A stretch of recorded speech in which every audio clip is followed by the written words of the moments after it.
This is Dor Beach. To most Israelis, it's a place to spend the weekend. To Palestinians, it's home to a mass grave.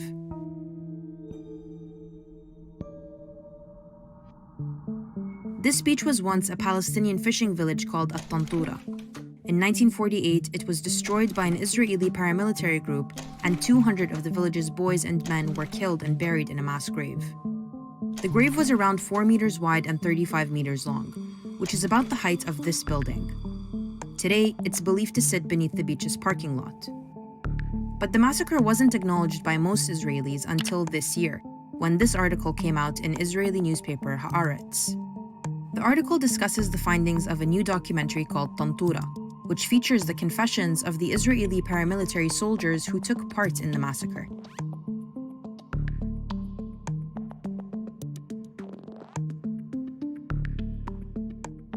These testimonies were first documented by an Israeli graduate student, Teddy Katz, in the 90s.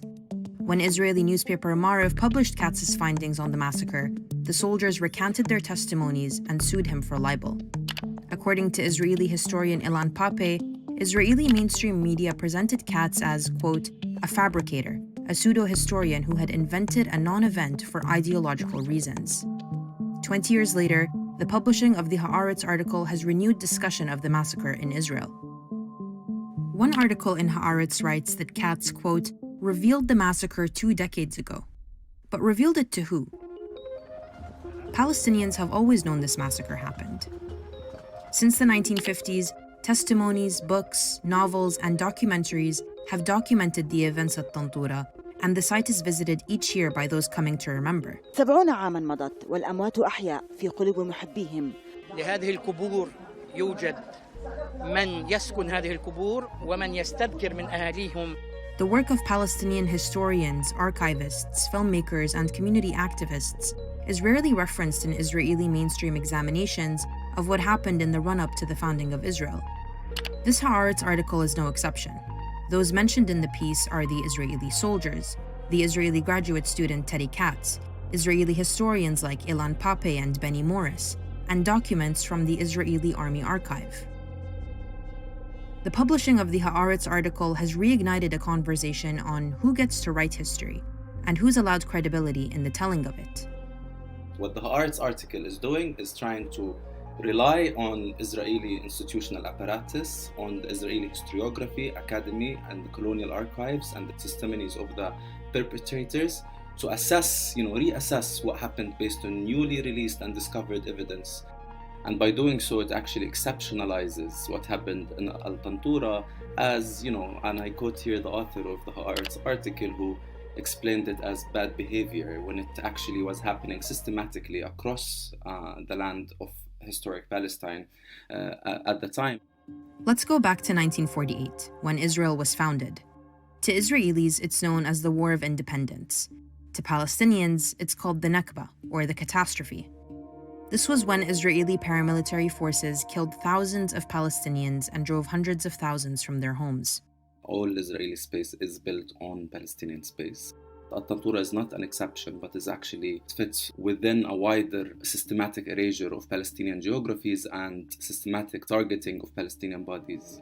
Tantura is just one of the over 400 Palestinian towns and villages that were destroyed or ethnically cleansed during the Nakba.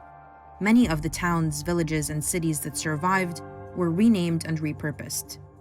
Bir al-Saba became Beersheba. The city of Jaffa, once one of Palestine's main commercial hubs, is now part of Tel Aviv. Ain Hod village in the north is now Ain Hod, an artist colony. The mosque has been turned into a restaurant. A lot of Palestinian homes have been turned into galleries. Israel buried Palestinian history in other ways too. After the Nakba, Muslim historical sites were destroyed. Forests were planted over the ruins of destroyed villages, and evidence of the Nakba was systematically concealed in Israeli archives. And when Israel invaded Lebanon in 1982, the army looted the Palestine Liberation Organization's research center, stealing thousands of documents they had been collecting for 17 years, along with manuscripts, microfilms, and other parts of the PLO's vast cultural archive. There's systematic denial of a Nakba in the official Israeli narrative. It's not only about the state and the state structures and the institutions denying that, but this is, a ripple effect of a discursive effect, that runs throughout Israeli society, through universities, through the army, through, the creation of public parks and leisure spaces on the ruins of Palestinian villages that create a condition whereby the settler lives without acknowledging or recognizing the continuous dispossession that's happening against Palestinians. And that's why a lot of Palestinians say al-Nakba mustamirra, or the Nakba never ended, because over 70 years later, Palestinians still feel they're being dispossessed of their land by the Israeli state. In occupied East Jerusalem, Palestinian families are being pushed out of their homes by Israeli court order in Sheikh Jarrah and other neighborhoods, while others are having their homes demolished. In the occupied West Bank, illegal settlements continue to be built and expanded on Palestinian land. According to the UN, 2020 marked a record year of settlement expansion in the occupied West Bank and East Jerusalem over the past 5 years, with over 20,000 settlements moving further along in the construction process. In the occupied Golan Heights, Israel plans to double its settlements. In the Gaza Strip, a siege restricts the movement of Palestinians who have been subjected to regular Israeli airstrikes.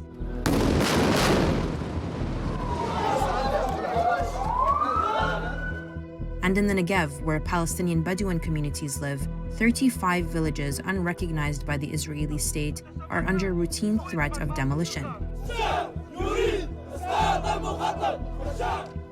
Al-Araqib is one of these villages. It's been demolished 197 times. In order to settle the land, you need to dispossess the land of its residents.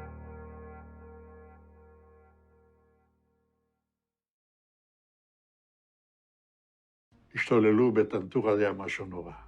טנטורה היה כפר עשיר, בתים יפים, גרים כמו אירופאים, אתה יודע, וגם אנשים היו לבושות ויפה, וזה באמת היה כפר...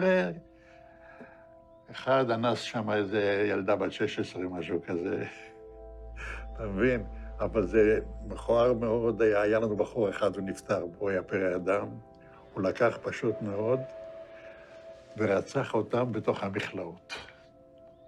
בתוך המכלאות, הם היו במכלאות, אתה יודע, חוטי ברזל כאלה, עגולים כאלה, אספו כל הגברים.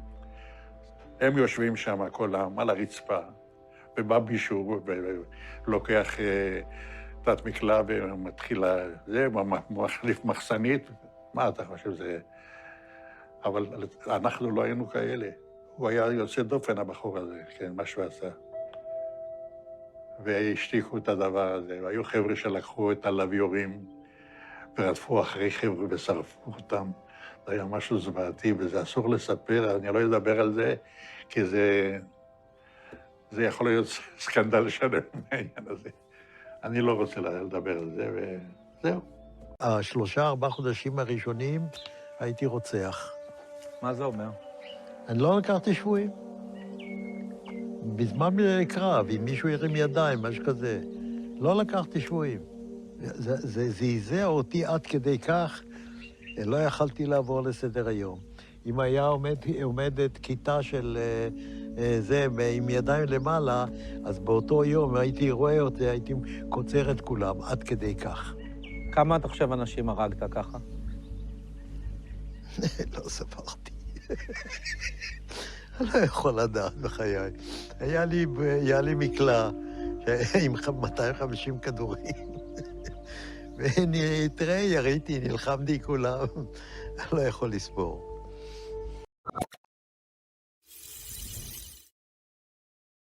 Most Israelis don't know their own history. Most Israelis don't know what really happened in 1948.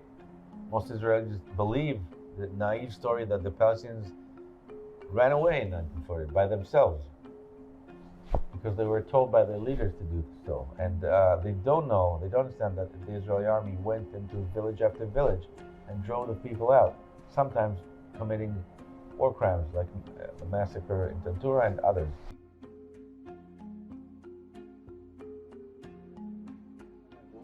איזה 270-80 אני קברתי אותם. לא היה ולא... My name is Alon Schwartz. I'm a filmmaker from Israel. I made the film Tantura, which is a film about the history of Israel, the untold part of our founding myth. Basically, it's a film about a Palestinian village that existed on the shoreline and was taken by the Israeli army 1 week after Israel was founded. And what happened there is that there was a battle where a number of Israeli soldiers and a number of Palestinians got killed. But then after the battle ended, the men of the village were killed by the Israeli soldiers. Many men, not all of them. The number is unknown. There's different accounts to it, but basically it's known as the Tantura massacre. It was brought to light by a person by the name of Teddy Katz, an Israeli, who did his thesis on this in the University of Haifa.